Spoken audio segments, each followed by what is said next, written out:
Ang mabuting balita ng Panginoon ayon kay San Mateo. Papuri sa iyo, Panginoon. Noong panahong yun, sinabi ni Jesus sa kanyang mga alagad, walang makapaglilingkod ng sabay sa dalawang Panginoon, sapagkat kapupuutan niya ang isa at iibigin ang ikalawa.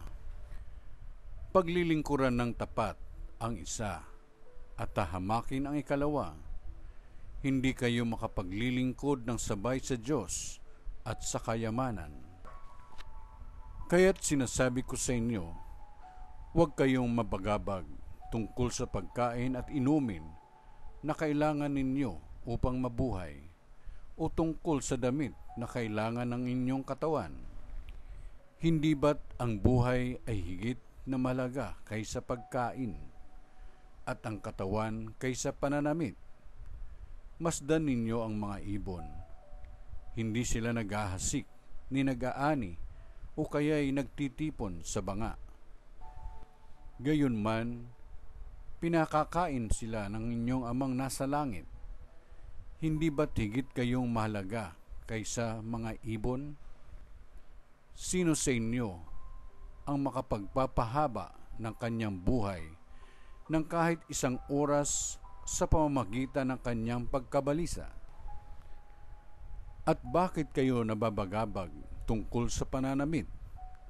Isipin ninyo kung paano sumisibol ang mga bulaklak sa parang. Hindi sila nagpapagal, ni humahabi man. Ngunit ito ang sasabihin ko sa inyo, maging si Solomon ay hindi nakapagsuot ng kasing ganda ng isa sa mga bulaklak na ito. Bagamat napakariringal ang mga damit niya.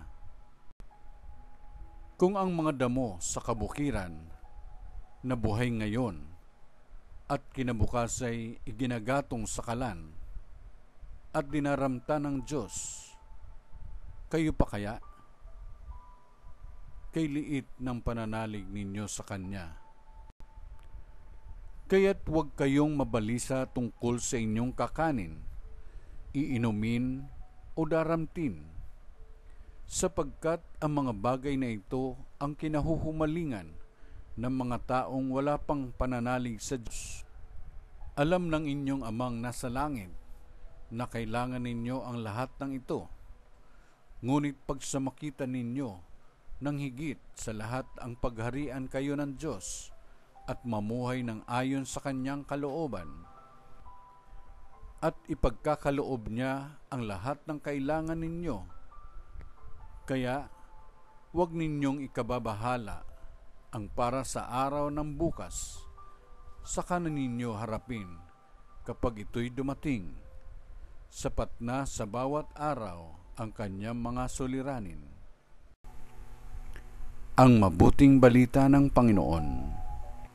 Pinupuri ka namin, Panginoong Jesucristo.